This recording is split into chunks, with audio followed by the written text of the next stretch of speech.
please turn on your cameras. One of the best parts about us being on a Zoom call like this, family, is that we get a chance to see all your wonderful faces and see those beautiful smiles. And I see everybody is showing up. So let me go ahead and start saying hello. First up is my good friend, Miss Janine. Hi, baby. I actually was with Janine earlier today. As you guys know, the people that purchase our 3-course bundle are getting gifts. And since Janine is only about 15 minutes away, I just went and dropped hers off personally. Hello. But I am going to show you guys what your gifts are. We will be sending those out tomorrow for you. Next up, I see you, Miss Patty, guys. Hello, beautiful queen. How are you? Representing San Diego. Thank you so very much for being here with us this evening. It is always good to see you. I see we have the lovely Miss Rita B is also representing San Diego. Hello, queen. How are you? Thank you so much for being here. I see we have my empresses here. Her name is Catherine Clement. Hello, love. How are you, sweetheart? It's always good to see you. Thank you so much for being here with us. Of course, there is Keshira. Hi, baby. How are you? Thank you so very much for being here. That smile is outstanding. Thank you so much for being a part of our community. It's always good to see you. I see you, CJ. Booyah. There you are, representing Arizona. Hello, sir. Thank you so much for being here. It is always good to see you. There is my angel herself. You know I am talking about Miss Joyce Easley. Oh my gosh, my light in the storm. Hello, beautiful queen. Thank you so much for being here with us. And thank you for everything that you do for our community. There is Mr. Kenny Taylor. Hello, sir. How are you? He's representing Los Angeles, California. Thank you so much for being here with us. Oh my goodness, there's Tammy Goley. Hi, baby. It's so good to see you. Thank you so much for being here, beautiful. You finally have your camera on. Oh, it's so good to see you. Thank you so much for being a part of our community. I see we also have Miss Gina Muhammad's in the house. Hello, Miss Gina. She's representing Philadelphia. Hello, queen. Thank you so much for being here. I see you, Chris. Hi, Chris Delgado. Baby. Thank you so much for being here with us. That smile is wonderful. I see you, Miss Jacqueline Briggs, is always representing ILCA. Hello, queen. How are you? Thank you so much for being here. There is the beautiful Miss Midge Woods. Hi, baby. How are you?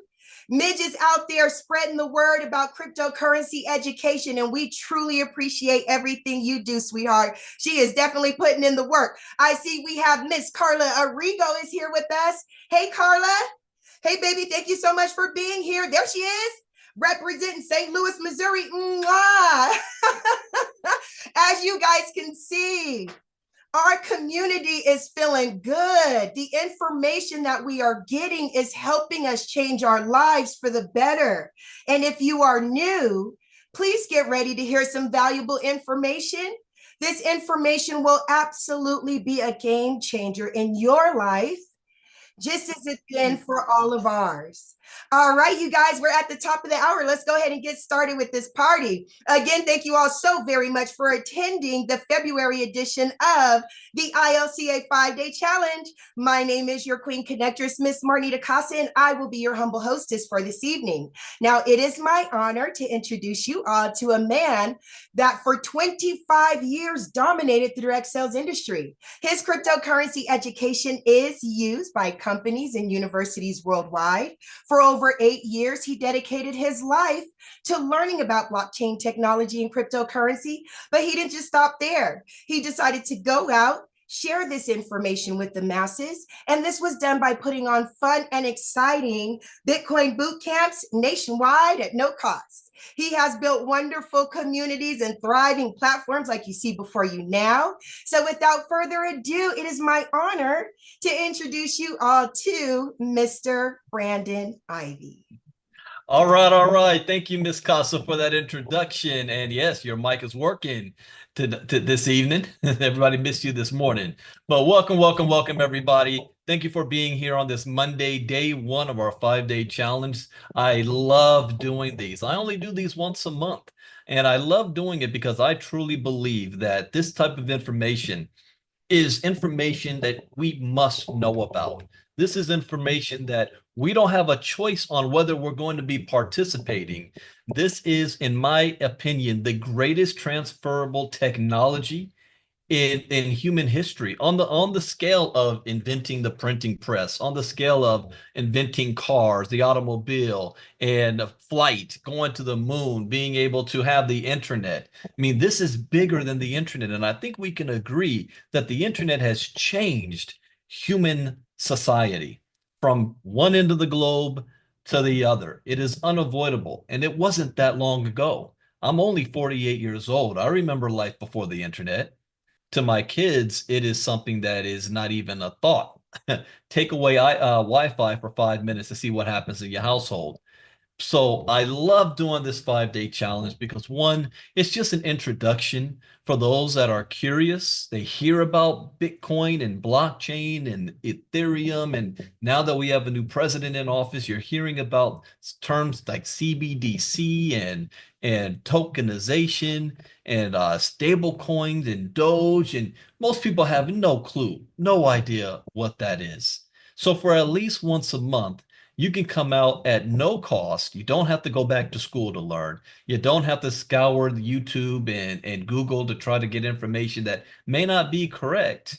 And in a safe place from your own home, while you're probably watching TV and cooking dinner and doing how many other things behind the scenes, learn about what Bitcoin and blockchain is. And each night we have a specific topic that we cover. Tonight we're going to talk about the underlying technology that makes this all possible.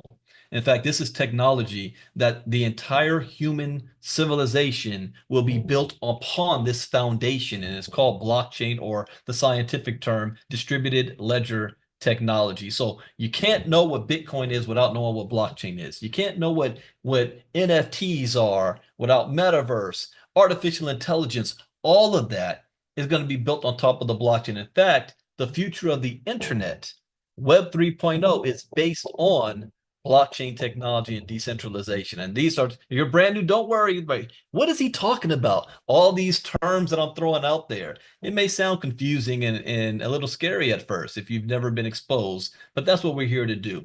Now, as Ms. Costa said, my name is Brandon Ivey from Los Angeles, California. And as a disclaimer, I am not a licensed financial advisor to be giving financial advice. I share information for educational, training, and entertainment purposes only. And it is up to you to make your own informed, intelligent decision on which direction you want to move into. We created ILCA 3 years ago, but I've been doing crypto or involved in this space since 2016 when I bought Bitcoin for the very first time, and I had no idea what I had my hands on or what we're doing. Did you even know right now that almost every state is looking for ways to adopt Bitcoin into its services, whether it's as a strategic reserve or to use their extra funds to purchase and invest in Bitcoin? I mean, this is something that is happening across the globe. Did you know that 98% of all countries on the planet are already having their development stage of some form of CBDC? And that the president of the United States wrote an executive order banning CBDC? Did you know these things? You see, in 2017, in May, I had a light bulb moment in my life, and it literally changed the course of my career. I've been self-employed now since 2012. I was lucky enough to fire my boss at the age of 36 and retire and work for myself ever since then.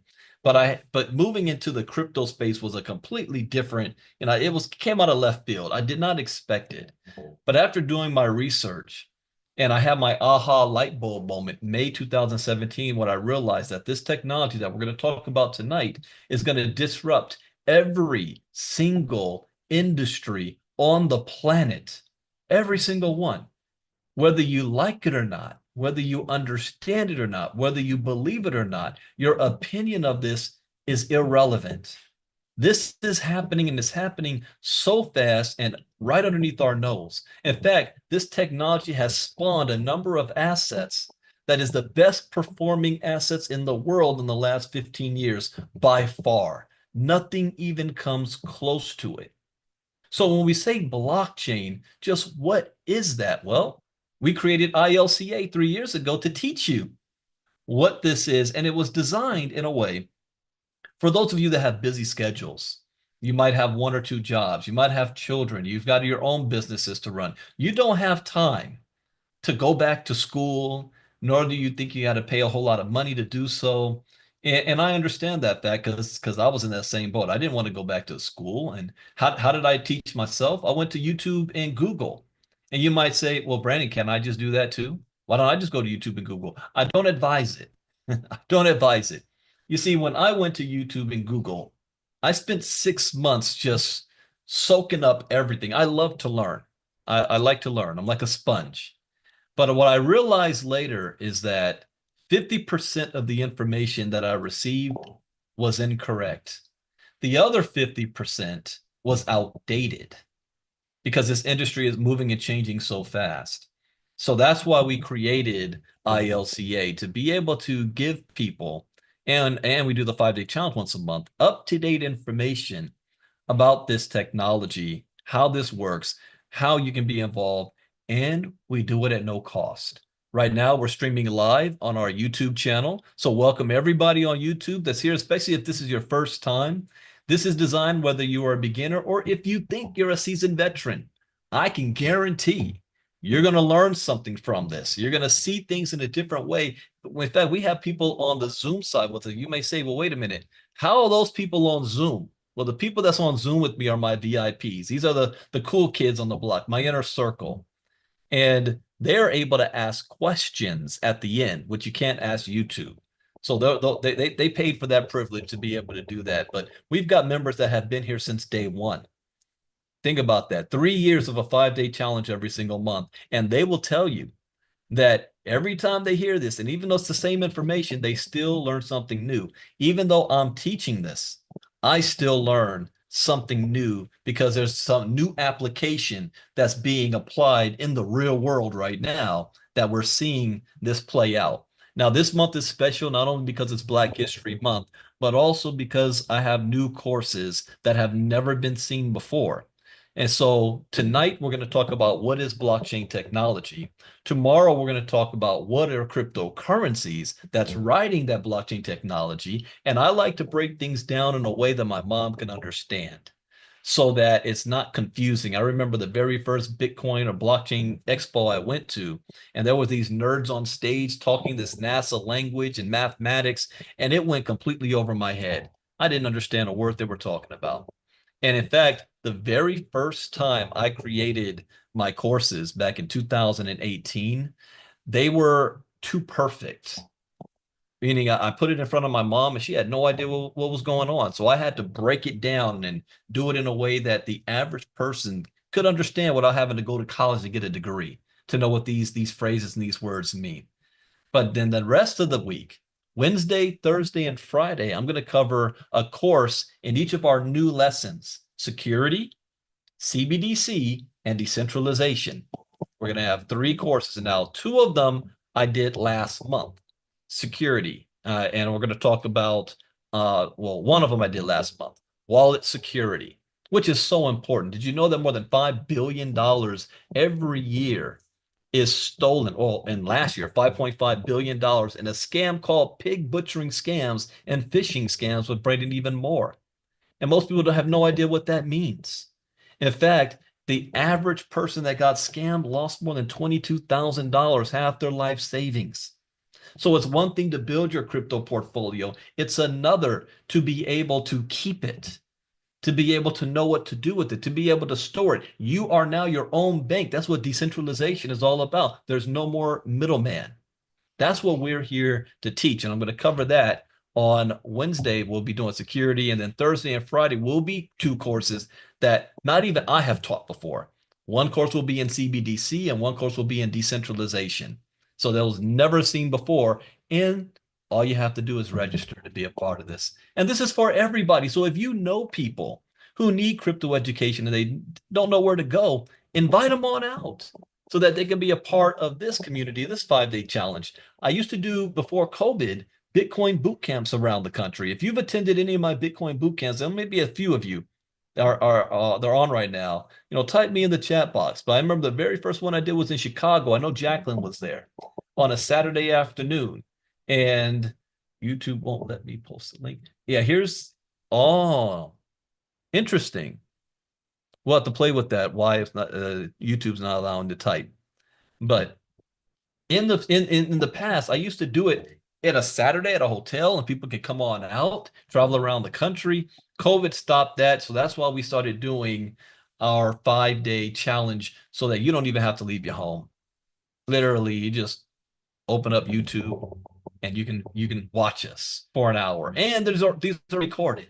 So you can always go back and watch the recordings. If you're a VIP member with us, you can even see all the past recordings for the last couple of years that we've put up. So we're going to have some fun tonight, and we're going to jump into this as ILCA, and we're going to talk about what is the blockchain. So let's strap on in and get this started. The blockchain. What is it? You hear about it.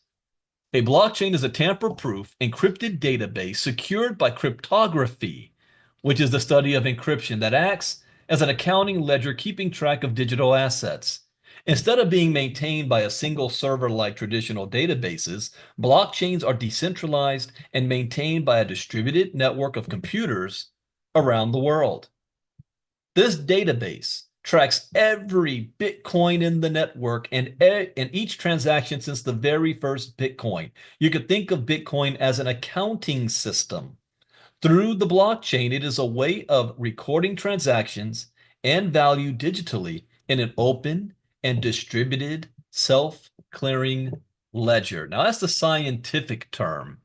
So for beginners to cryptocurrency, sometimes you hear the word blockchain and you think the term blockchain is synonymous with Bitcoin, like it's one and the same, and it's not.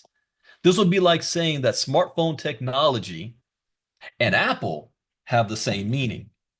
The relationship between Bitcoin and blockchain is like the relationship between Facebook and the internet. Bitcoin is based on blockchain technology and could not exist without blockchain technology. Do you think that this is the first time somebody thought of creating digital money? No, the idea of digital money has been around ever since the first computer turned on. There was just no technology that allowed that to happen because the internet only allows you to share files. And if you share a file from one person to another, you both now have the same file. Whereas, how do we digitally transfer ownership from one person to another? We didn't have the technology that was able to do that until now. That's with the blockchain. Now, blockchain technology preceded Bitcoin, and blockchain technology could exist without Bitcoin. Just like Facebook is on the internet, Bitcoin is on the blockchain. Facebook cannot work without the internet. I mean, internet goes down. Are you able to log into Facebook, Twitter, Instagram, TikTok, make your videos? No, you can't send it to anybody. Bitcoin would not be able to work without the blockchain. I explained it to my father this way because even I broke it down. My mom got it, but my dad still didn't get it. And I broke it down to him like this. I said, Dad, I want you to think of as a kid, my grandfather made you race car tracks and toy trains, especially for Christmas time. And they have a tradition of putting it around the tree. Even to this day, when my kids were young, my dad he has got an 18-foot tree and a big train set around it, and my kids used to play on that thing. And I said, I want you to think of the rail, the rail that the train rides on. That's the blockchain. And the train on top of it, that's Bitcoin. And he was like, oh, okay. So it's the technology. I said, yes, it's the technology. Let's get a visual image in our minds. So picture this. There is a digital block that's created on the internet. Inside that block is data. For cryptocurrencies, text data of a list of transactions is inside of each block.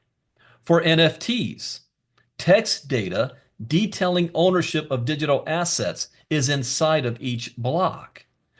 Every time a new block is created, it is linked or chained back to the previous block. So you have a series of blocks full of data all chained together to each other. Another way to visualize it is like this. Picture each block as a page in a book. The data inside each block are the words on the page. And the chain is the book's spine that holds all the pages together. There are various different cryptocurrencies, each with its own blockchain. For the blockchains of cryptocurrencies, the data inside of each block is a detailed record of transactions involving the specific cryptocurrency. Basically, each block is one page in a digital ledger. So how are new blocks added to the chain? Well, in order to add a new block to a chain, a complex math equation must be solved. For Bitcoin's blockchain, basically somebody needs to guess a number between 1 and 4 billion in order to add a block to the blockchain. This requires a vast amount of computing power, as well as some time, roughly 10 minutes per block, on Bitcoin's blockchain. The individual or group who guesses, I keep forgetting to update this page. The individual or group who guesses the correct number creates the new block and is now awarded not 6.25, that was last year, before the Bitcoin halving. Now it's 3.125 Bitcoins.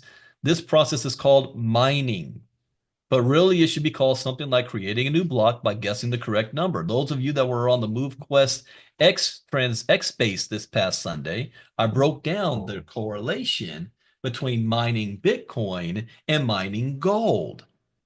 Now, I want you to think of this as well. I have on my computers, I don't save anything on my hard drive. I have something called external hard drives.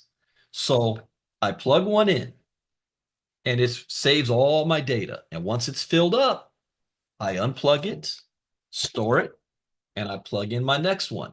And once this stores up, I unplug it, plug in a new one. Now, it's like a chain that I'm creating that's linked together. When you do that in the blockchain space, the computer hardware power that's making that happen, how do you incentivize somebody using their computer power to make this all happen? Well, there's a reward for doing it because the blockchain also means decentralized, meaning it is not controlled by any one individual, not by the government, not by a bank, not by a business. There's no CEO, there's no board of directors. It is open source to the public. And we'll talk a little more about that tomorrow night on what is cryptocurrency. But the blockchain itself is storing data. And when that block closes, a new block opens. But when it closes, it releases a reward called Bitcoin. What's the value of that reward? That's based on what the people are willing to pay for it for. Bitcoin came out at 0.00 like 3 cents. And this year it crossed more than $108,000 a coin. But we'll talk more about that tomorrow night. So how are new blocks added to the chain? Well, the fact that it is so difficult to add a new block makes it so that no one organization can ever add too many blocks in a row. It would be like the same person winning the lottery over and over again. The fact that blocks are so difficult to create is also the reason why they are so tamper-proof and immutable. So now we know what a blockchain is, how blocks are created, and what each block is filled with, a digital ledger of transactions. How many of you, and this is okay, and I'm asking this on YouTube as well, if you do not know what, no, I don't like to call people out that way. People are embarrassed. If you know what a ledger is, type me in the chat box. See, understanding crypto space, you also have to understand what traditional finance is and how it works. And most people don't even know what traditional finance is. They don't even know what a ledger is. So tomorrow night, I'll be going into a little bit more detail about ledgers and how they work and what they are. So to understand the significance of blockchain technology, we must go back in time and look at ledgers and their functions. A ledger is simply a documented record of transactions. So when you go to the grocery store or you go shopping and you make a purchase, they hand you a piece of paper called a receipt. And on that receipt is the information of what you purchase. My wife gets on me all the time because she'll send me somewhere to buy something, especially if I'm picking up food. And I always come back and somehow they didn't put all the food in the bag. And all I had to do was check the receipt. The receipt shows everything that's on it. That is a ledger.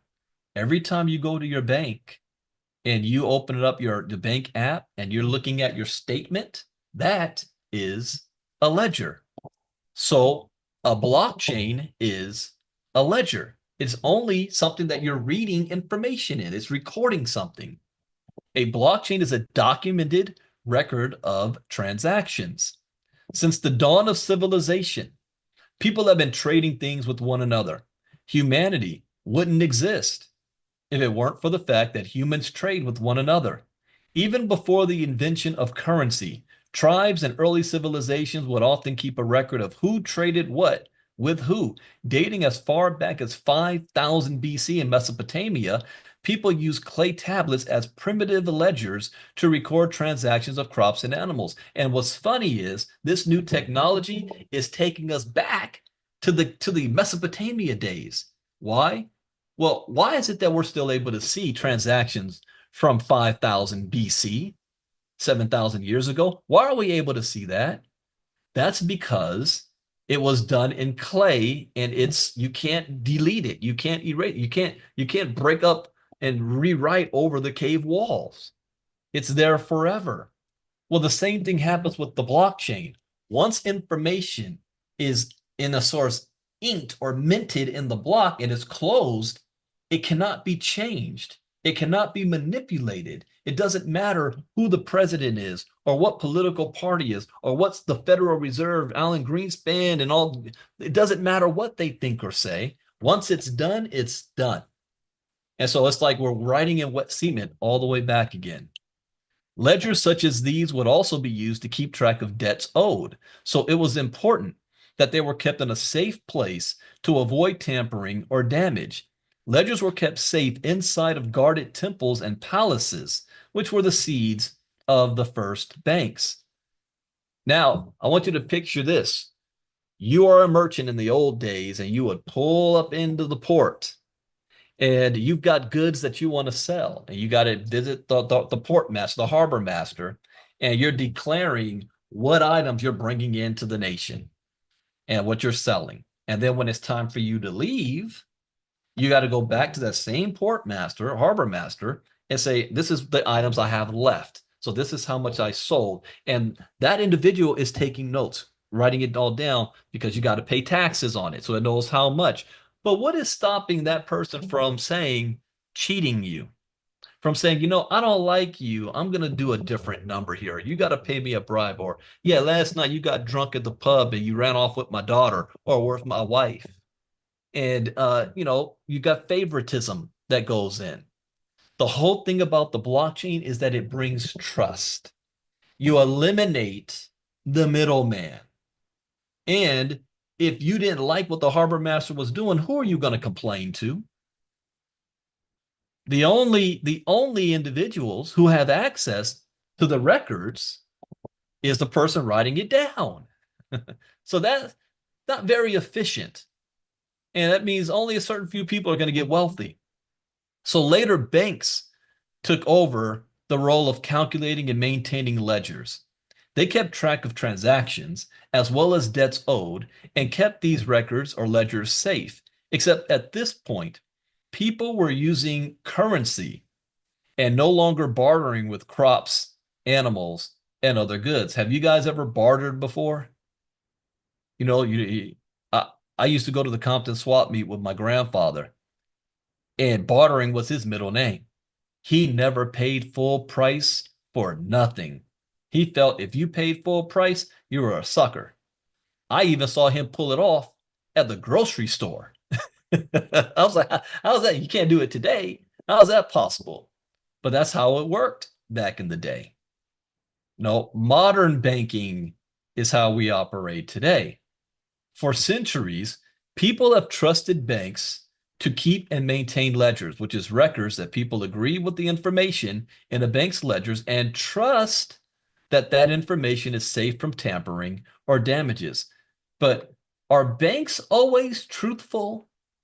Are banks always doing things in our best interest? If that was the case, 2008 wouldn't have happened. What happened in 2008? The whole mortgage loans scam that they put upon us and the greatest recession since the Great Depression. That's what birthed Bitcoin in the first place. So no, we can't even always trust the banks, but that's the best we have right now. And that's where we trust that our money is kept safe. I mean, 90% of people now, when they get paid, they go through direct deposit. So you're trusting the bank. But not only that, we're paying the bank for the privilege of taking our money. We're paying the bank again in fees for the privilege of pulling money out. We're paying the bank again for the privilege of them loaning our money out to make money on our money. And we're paying them to do it because that's the best system that we currently have. Now, because everyone agrees with the information in the bank's records, banks are often used as the intermediary for transactions between two parties. When you swipe your debit card at the grocery store and the point of sale terminal states that the transaction has gone through, the grocery store trusts that you've paid. The grocery store trusts your bank records, but it takes a middleman, that point of sale device. Now, here's where, I mean, this is the biggest, I don't want to call it a scam, but you talk about the hookup for them. They are charging you a fee to use the point of sale terminal at the grocery store. The person that owns the grocery store is also paying a fee to have that point of sale terminal in their store. So it's like the point of sale terminal, the banks are getting paid twice on the same transaction. Both parties involved in a transaction trust that the records of the bank are accurate. If the bank says the transfer has successfully been completed, then the buyer and the seller can both trust and agree that the money has in fact gone through. Now, what happens if there's ever a dispute? Let's say, for example, you bought something at the store. Let's say, ladies, you went shopping for a dress. You take the dress home, you try it on, you don't like it, and you want to return it. So when you go back to the store, the first thing that they ask you to do is show me the receipt. And you say, I don't know where this receipt is. I lost it, but here's the dress. Oh, we can't take it without the receipt. Well, what are you talking about here? You're the one who rang me up yesterday, remember? Yeah, I remember. I got it right there. See, there's other ones just right there on the rack. Well, yeah, but I can't do anything without the receipt. Pull up the videotape. The timestamp shows me coming in here and making the purchase. And they still say I can't do anything without the receipt. If it was on the blockchain, there's no way of losing that receipt because that receipt is now recorded on more than 1 million devices around the world. It can't be hacked. It can't be changed. It can't be tampered with. There is no dispute. It's trust. The pros and cons of using banks and their ledgers. Banks add a level of trust and security to transactions. This is why banks have been around for hundreds of years. Here is a pop quiz question. I like to do this every month. You guys, I mean, you hear it all the time, but which country has the oldest currency still in circulation today? I mean, are we still using cowrie shells? Type it in the chat box. Which country? So banks add a level of trust and security to transactions. This is why banks have been around for hundreds of years. The downside to this is that banks and their governments have the power to monitor and control people's money, as well as put their hands in people's pockets with fees, especially when transferring money internationally and or converting fiat currencies. You guys are right. The British pound. Now, the same challenge we have with the banks that have control of our money, because like I say, when I talk about custodial and non-custodial wallets, not your keys, not your tokens. If the bank has your money, it's not your money. They're just giving you access to it, and they can also take away that access to it. They can freeze your account. This is why Donald Trump banned the development of CBDCs in America, because of the fake that we're giving the government so much control over our money if we move to a digital society. This is why you guys got to watch my courses, CBDCs, because the whole world is going to be built on this in the future, and you need to know the difference between. I'm going to give you 3 phrases here. You might want to write them down. I teach them the difference, but you need to know the difference between these three: cryptocurrencies, CBDCs, and stable coins. All three are digital, but they are not the same. They're not the same. So the issue is, for centuries, we have been trusting banks to keep records and ledgers of who owns and owes what. It's up to the bank, right?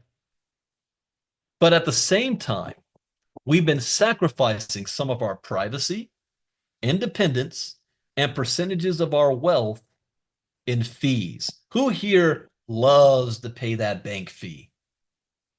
If you haven't been paying attention, Donald Trump just did something else. He rescinded an order that Joe Biden had, that the banks had a cap on how high they could put for overdraft fees. So if you're not ready, you may not have been. It kind of was under the radar screen. I remember in the 90s, Bank of America was good at this. If I was just like $2 over the limit, overdraft fee, $35 each, $35 for every transaction. They were forced to stop that, but now it's back. You just haven't seen it yet. But anyways, so the issue is, for centuries, we've been trusting these banks to keep our records, but we've been sacrificing our privacy and independence and a percentage of our wealth in fees. Now, when you're dealing with the blockchain, there are still fees we call gas fees, but they're minimum. They could be pennies worth. You can do millions of dollars worth of transactions and you end up spending $2 on that transaction. There we go. But what if there was a better way? What if there was some form of modern technology that could help us get the best of both worlds? What if we could have security, which is trust, while at the same time also have a financial privacy and autonomy? We would need a secure ledger that everyone could trust and agree on, and that wasn't able to be controlled, interfered with, or manipulated by any person or institution. Enter blockchain technology. Blockchains are distributed and publicly accessible. A blockchain is a digital ledger, but it is a ledger that everybody has access to. Yet, nobody can tamper with or control it. Historically, ledgers and records have been centralized, locked up, and stored by one institution that has total control. For cryptocurrencies, the entire ledger is out in the open and accessible to everybody. But here's the thing: you don't know who is doing the transactions. All you see are wallet addresses. So that's why you have privacy. Blockchains are anonymous. When you look at the Bitcoin blockchain, you will notice that you don't see the names, email addresses, or any information about the sender and receiver. Those of you in MoveQuest, when you signed up, you didn't sign up with your name, your social security number, your address, your date of birth. No. The only thing you need is your wallet address. All you see are transaction hashes and wallet addresses. It is almost impossible to determine someone's identity based on these string of random letters and numbers. This is the paradox of Bitcoin. Everybody can see all of the transactions, but nobody can see who is doing the transactions. Talk about transparency now. How would you like to know where the money your bank is spending goes? Do you think the banks will give you access to that? They're using your money to loan out. Do you know where your money's going? They don't want you to know that information. And that's all exactly why banks have been reluctant from the beginning to want to promote blockchain technology. Yet at the same time, they know the power of this technology, which is why in 2017, Bank of America already had 70 patents on blockchain technology. I always say in our crypto talk to our inner circle, Don't listen to what they say. Always follow what they do. They understand where this is going. Blockchains are decentralized. For almost every major cryptocurrency, nobody owns or controls the ledger, the blockchain. The blockchain is available for anyone in the world to see, no matter where they are. This is why Bill Gates said in 2014, Bitcoin is freedom. This is why you're going to hear me say tomorrow night that cryptocurrency represents the greatest economic shift in wealth in the history of mankind for the most amount of people, meaning everybody can participate, not just the rich few. Having a decentralized ledger plus the inherent security of a blockchain eliminates the need for an institution, bank, or government to be the middleman. Having a transparent, distributed ledger, which is the blockchain, means that cryptocurrency is open to everybody on the planet. An entire 31% of adults in the world do not have access to a bank account, but they do have access to an internet connection. So if they have access to an internet connection, then they can access cryptocurrencies. Then they can actually enter the wealth building process, the ecosystem. Blockchain blocks require majority agreement. Oh, wait. First, what makes a blockchain secure? Well, blockchain blocks require majority agreement to be valid. What makes a blockchain so secure is the fact that it is distributed. There are multiple live versions of each blockchain. If somebody is able to tamper with even one block on his live version of the blockchain, then everyone else will instantly see that it doesn't match up with the other live versions and it will be discarded. As long as more than 50% of the live blockchain versions or nodes agree on something, the versions that are different are identified as false and ignored. This all happens very, very quickly. Blockchain blocks are essentially immutable. Every 10 minutes, a new block is created on the Bitcoin blockchain. This block is filled with data of recent Bitcoin transactions. The data in the block shows a list of wallet addresses that have sent Bitcoin to other wallet addresses, as well as the amount of Bitcoin sent since the beginning. Which means right now, every single one of you can go back and see the very first Bitcoin ever moved from one wallet to another. You can see every transaction. Now, it's funny to me when critics want to say, oh, Bitcoin's used for criminals. Criminals is using Bitcoin. Really? Do you think criminals really want their criminal activity public for everybody? No, criminals still would much rather use this than use crypto. Once the block has been mined and the data is written inside, the block is closed and becomes added to the end of the blockchain.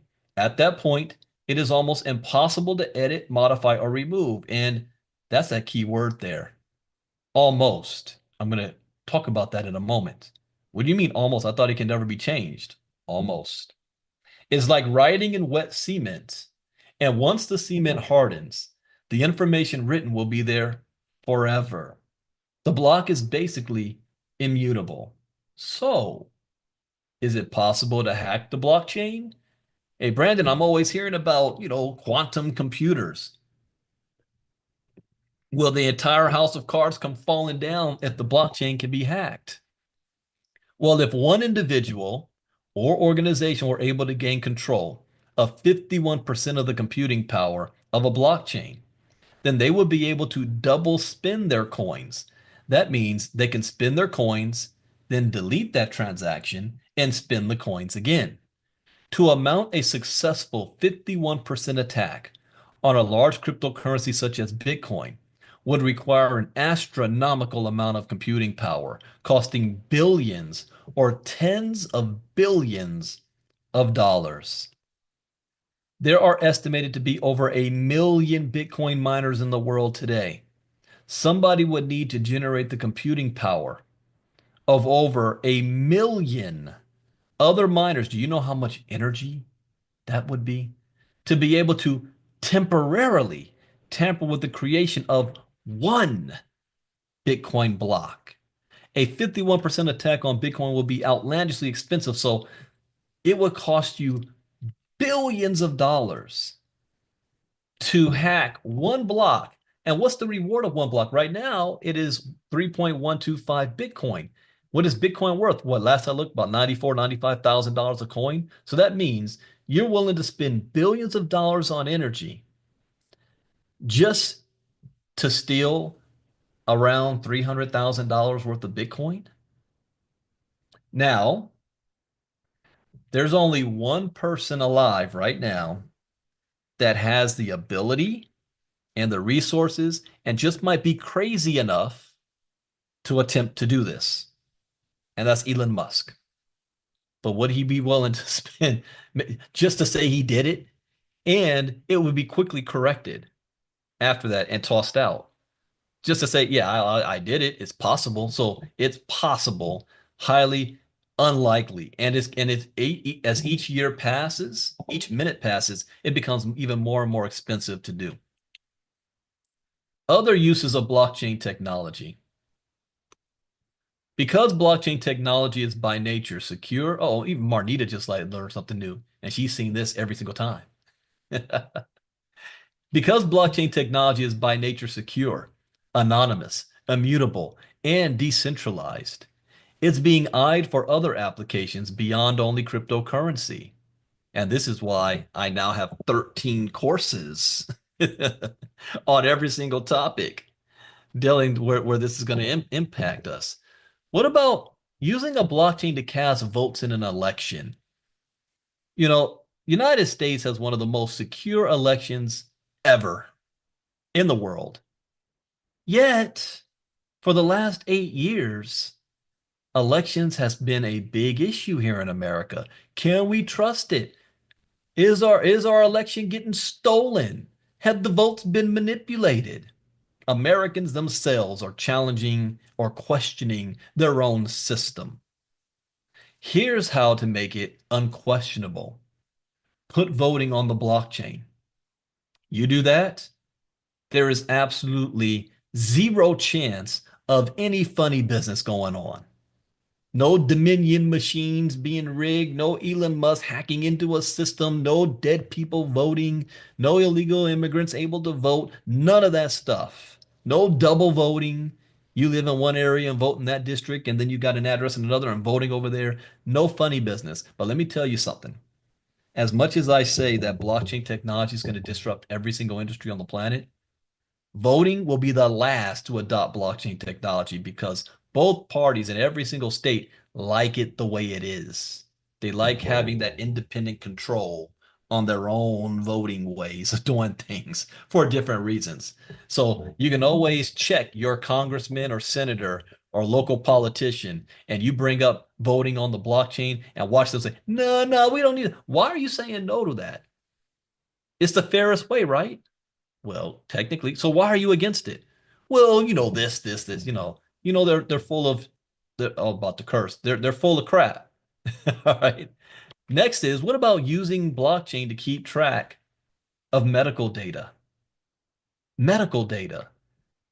Revolutionary.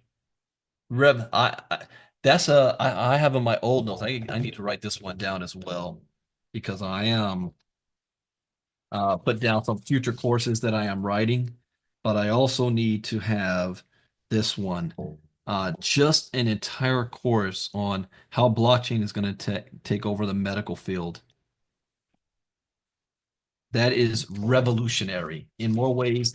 I don't have time to really go into that. That will blow your mind, but I do have a lot of lessons that do cover this. Putting your medical data on the blockchain. What about using the blockchain to keep track of the supply chain? I have a lesson on this. I might have to write a whole course on this because the supply chain, blockchain, plus artificial intelligence, this is going to eliminate 40, 60% of all service-based jobs in America. Dock workers will be gone. Factory workers, gone. Automation on a whole nother level will be taking place. Do you think you might want to know how this is going to work? What about in the food chain? You go to the grocery store and you want to buy that piece of fruit. What's the highest price right now? Eggs? You'll be able to scan the QR code and it'll be able to tell you exactly when that egg was laid, where, what hen, how long did it take to get from the farm to the grocery store? Is there a recall on it? Did it come from a different country? You know, supply chain of food or other products. Revolutionary.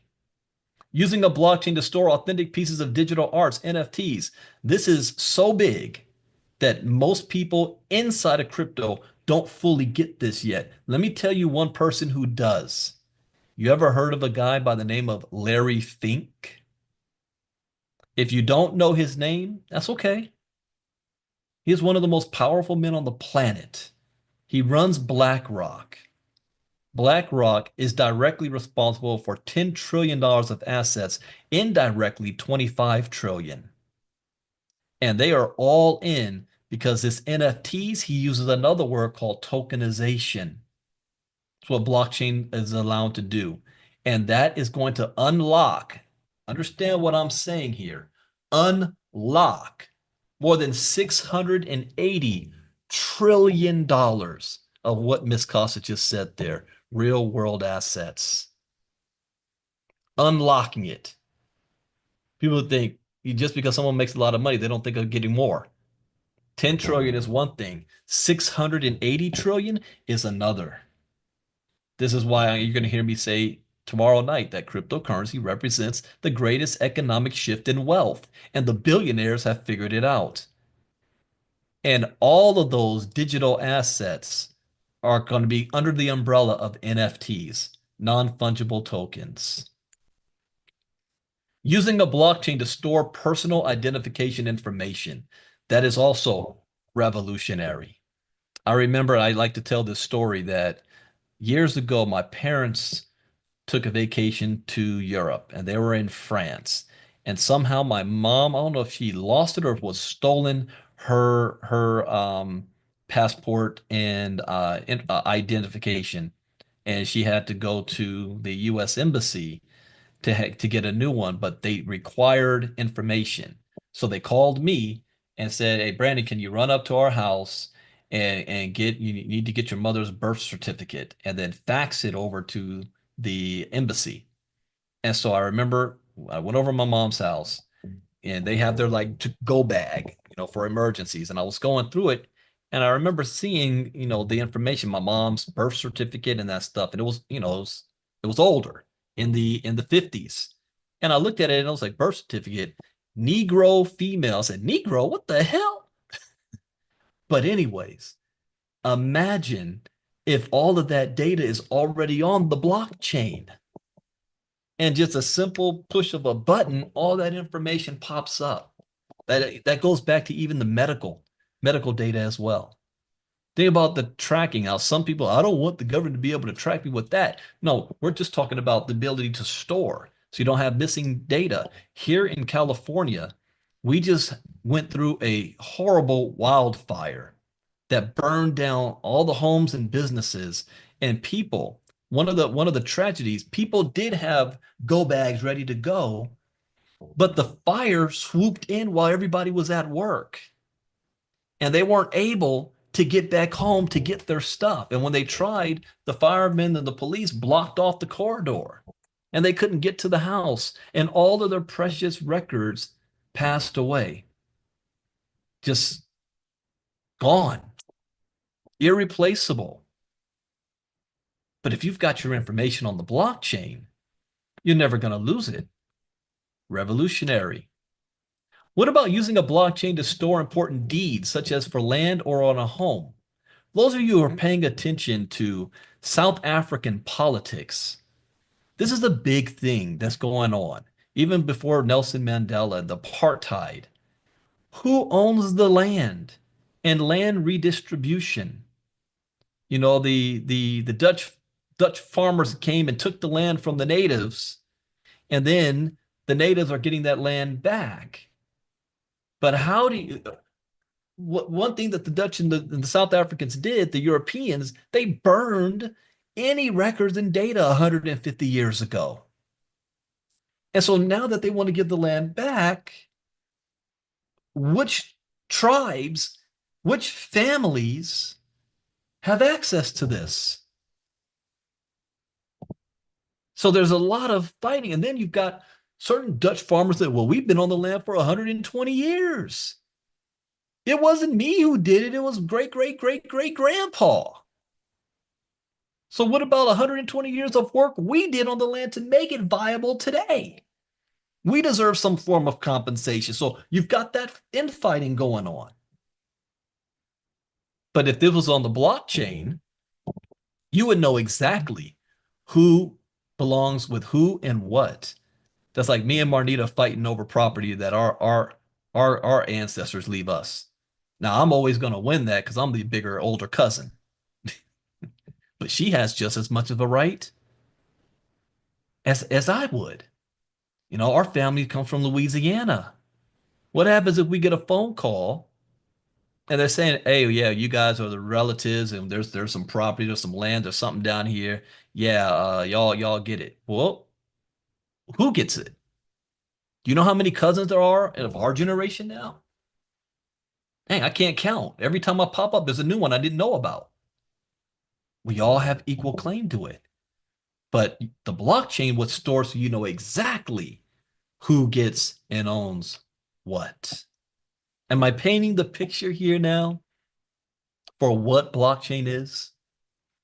As a disclaimer, this information is intended for educational and training purposes only and should not be construed as investment advice. As with all financial decisions, you should contact your licensed financial advisor before investing in any financial instrument. And that, ladies and gentlemen, brings us to the end of day one of our 5-day challenge, but it's not over yet. Oh, wait a minute. No, I'll wait. I was going to show you guys a sneak peek. I'll do that tomorrow. Now, what I normally would do is shut off the live stream on YouTube. And you see all of these smiley faces here on Zoom. Now we go into Q&A, and this is a safe spot. If you've got questions and you never know where to go, how to ask, you think that it's a dumb question, there's no such thing as a dumb question here. We all had to start somewhere. This is where you can ask that question, and I'm going to be turning it over to Ms. Casa to handle the Q&A. But I would normally shut off the live stream, but today I'm going to keep it open. Now, you guys on YouTube, you can ask questions, but I'm going to allow you to watch and see. Now, the only problem, and I've noticed this now, is most of my inner circle, you guys are educated and you really don't have that much because we've been through this before. But if you have anything, any questions or aha moments, feel free to ask and we'll get into that. And tomorrow, well, I'll close since I'm leaving the stream on. I'll close it after this. So, Ms. Casa, I'll turn it on over to you to handle the Q&A side, if there is any. Hey, let's see. Can you guys hear me all right? Yes, we can. Fantastic. All right, you guys, this is actually my favorite portion. So we do ask only 3 things of you. The first thing is we do ask that you do not unmute your mic until you are called upon. The second one is we do ask for 2 questions unless we have time for more. And the third is like Mr. Ivey said, there are no silly questions, even if it's an aha moment. Raise your hand and I will be happy to call upon you. So, of course, first up is the beautiful Miss Patty Geis. The floor is all yours, Queen. Oh, I gotta allow her to. Hold on, Patty. Where's my mouse? There we go. There you go. Thank you, Brandon. This is always my favorite, the 5-day challenge. Always look at something a little bit different, because one thing you said is, banks have the ledgers, and what the ledgers were like back in the olden days when it was written on stone. But now with it being on the blockchain, is something you can't go back and change. But see, one thing you can do with a handwritten ledger, you can always go back and change it. Same way the bank can go back and change it. So that's why that just really solidified how important blockchain technology is. And when you were going over it, I was actually looking at blockchain.com and watching the blocks as they were created and how they were connected to one another. So my question is so like with Avalanche, we have snow trace. Mhm. With Bitcoin, is it bitcoin.com or is it something No, else? it's Bscan. So it's Bscan. Yep. So bitcoin.com, although that's what I was looking at, where I could see the Bitcoin.com is a blocks node being that's created. showing the blockchain, so that works as well. Okay, but the official is Bscan. It's like a Bscan, yeah. Okay, so if I was going on Bscan, how can you see the wallets that are holding the Bitcoin? How can you see the wallets that's holding the Bitcoin? Okay, you know how I show on Dex Tools, and then there's a tab that says holders, and I click on holders and it Oh, shows it's the under wallet holders. addresses. Okay, There's that's the it. same one That there it doesn't too. have to Yeah, be there's by a transaction. tab that It's says under holders. holders. Okay, got Or you. if you know, and there's groups out there that all they do is monitor the blockchain. They're trying like chain Right. analysis. And they're trying to connect the dots, and they're watching the biggest wallet holders, and they sit Mm-hmm. there and have alerts on it. So as soon as one token's moved, alerts go off like, whoa, this wallet hasn't moved in 8 years. Right, Let's see what's right. going on. So yeah, but it's open to everybody. Everybody can watch it and scan it. And Ethereum is Etherscan. That's Okay, I their remember blockchain. that Etherscan. Okay, cool. Thank you. No Great problem. class tonight. Thank you so much. Thank you, Miss Patty. Okay, Miss Judy, the floor is all yours. Hey, Brandon. I just wanted to comment on an aha moment that I had. Even though I've taken this course, I don't know how many times, but I had a new aha moment when you spoke about banking on the blockchain. And I realized how empowering that is for the consumer. For instance, if there is a company or an ideology that you don't support, it's good to know what your bank is doing with that money. For instance, I know for myself, I would not want to see my money that I deposit into my bank be used to finance a loan for a KKK. You know what I mean? So, I just that is so empowering to have banking on the blockchain. That was just the aha moment that I had there. Great, great. And see, it took after you saw this so many times, all of a sudden you had an aha moment on that. Well, whoa, now that makes sense. So And thank you for sharing that, I Judy. also had another aha moment. It's why Lululemon is so expensive, and realized that BlackRock is a major shareholder in Lululemon. So I guess they got to pay for those dividends. There you go. Thank you for sharing, Judy. Okay, thank you so much for that, Miss Judy. Okay, Mr. Ivy, I have a question. I have you on loudspeaker, so the whole family can hear you and hear you talk about blockchain. I do that on purpose. And so my husband was in the kitchen and he was listening to you speak about voting on the blockchain. Mm-hmm. Now, he doesn't really listen in as much as he should. So this was his question. Sal, I know you listening, man. Come on in here. Come on and learn with everybody else. Oh my gosh. He's going to get me for putting him on the spot, but it's a great question. So he was listening to you talk about putting voting on the blockchain. So his question was this. He said, okay, so let's say we do put voting on the blockchain. How do they recognize if one of the same person is voting? So for example, if I go vote in one place, right, and then I drive 3 hours to, let's say, Boulder, and then I go to try to vote in Boulder, how does voting be on the blockchain keep me from cheating the voting system that way? Great question. Now, this is where technology comes in. See, the blockchain, basically, if you're voting, you would be given an ID, and only you have that one ID, kind of like we're all born with a social security number. And the ID is verifiable to you. This is where biometrics can come in place. So when we go get our driver's license, they take a picture of us, and that picture is on the driver's license. They can put voting with your fingerprint, and that fingerprint is scanned and attached to your ID, your blockchain ID. And when you do that, so scanning basically will just be your finger or your eyeball or your facial recognition or something like that, that the database knows it's identified to you. And this is where I have a problem with WorldCoin. You know, we talk about that in inner circle talk about having this type of identification. You know, I don't want to get into Book of Revelations and all that kind of stuff, but that's basically how it works. So if once you do it once, you can't do it again. You're not going to be able to fake it and go to a different district because your biometrics is only tied to one thing and the blockchain is recording that. I like that. Yeah, proof of humanity. But yeah, that some form of that is how. Now, I don't know exactly how they would do it, but that's typically what they would do. Does that make sense? Booyah. That was fantastic. It was explained in a way. He was standing right there. So thank you so much for that, Mr. Ivey. Truly appreciate that. Okay, with that, you guys, is there anyone else that had any aha moments or have any questions that were triggered by that? No?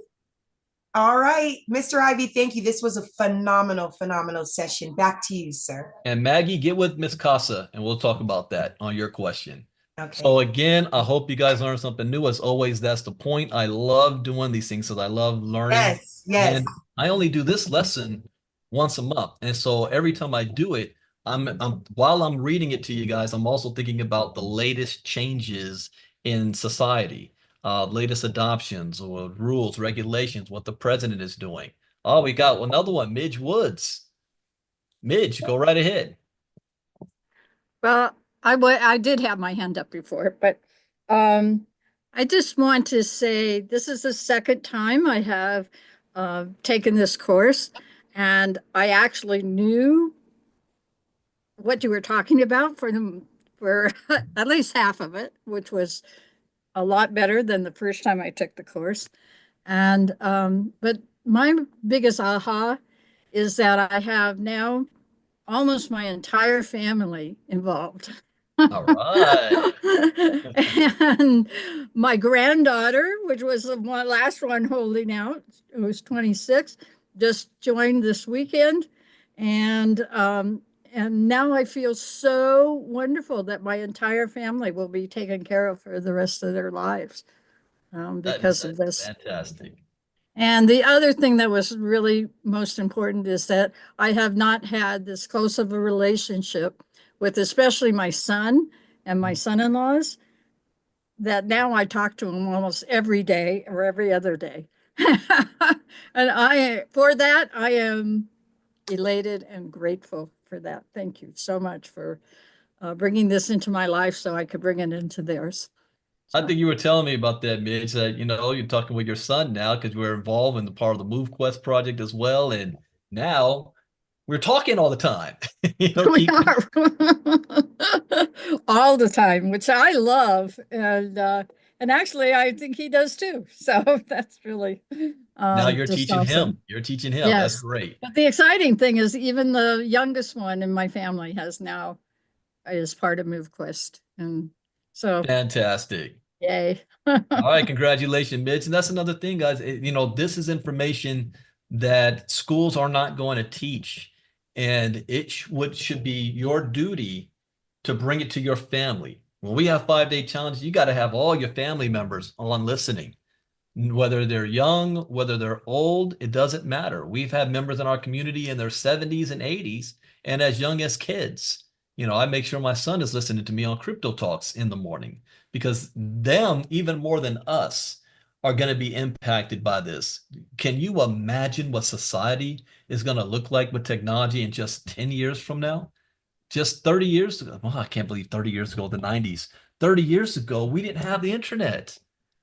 We barely had pagers in those days. And now look at us now.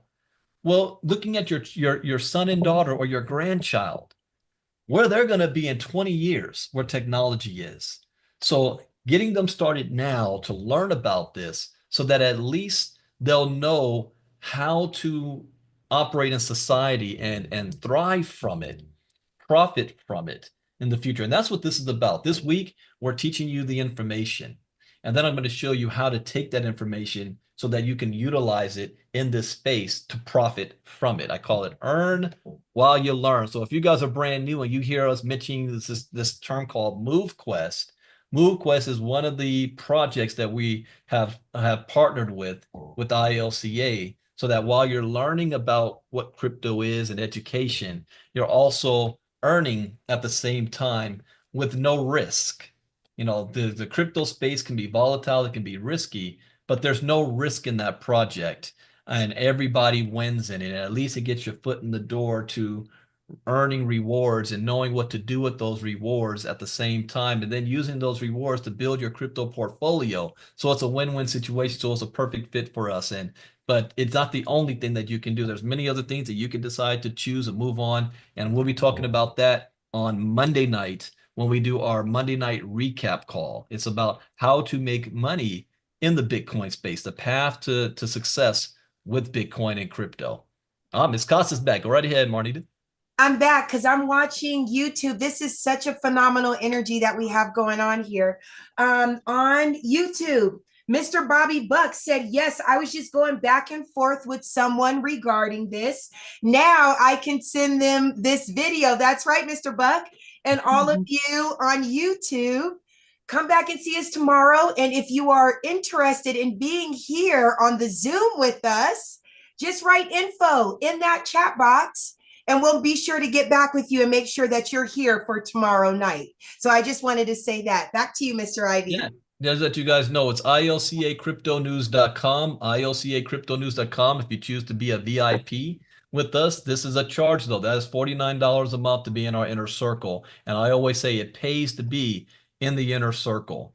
You learn so much information. Every day is like Christmas. I just learned something new this morning. I wrote down about a new token this morning from Crypto Talk. But you're our VIPs, you'll be able to be on Zoom with us as well. It's just priceless information. There was one individual, had they been in our inner circle, they would have saved themselves $17,000 in losses. Had they been a part of our inner circle, that wouldn't have happened. So with that, thank you guys for being here tonight. We will be back tomorrow night. Come on back tomorrow night. We're going to talk about now, what are cryptocurrencies? Now that you understand the technology that is allowing this to be possible, we're going to talk about what are cryptocurrencies tomorrow night. And then Wednesday night, I have a special guest that's going to be speaking with us for a couple of minutes. My old professor from Morehouse College, Professor Oscar Sistrunk. So he'll be with us on Wednesday evening. So with that, take care, everybody. Enjoy the rest of your evening, and I'll see you guys, those of you VIP members on Zoom with me, I'll see you guys tomorrow morning for Crypto Talk. Take care. Bye-bye.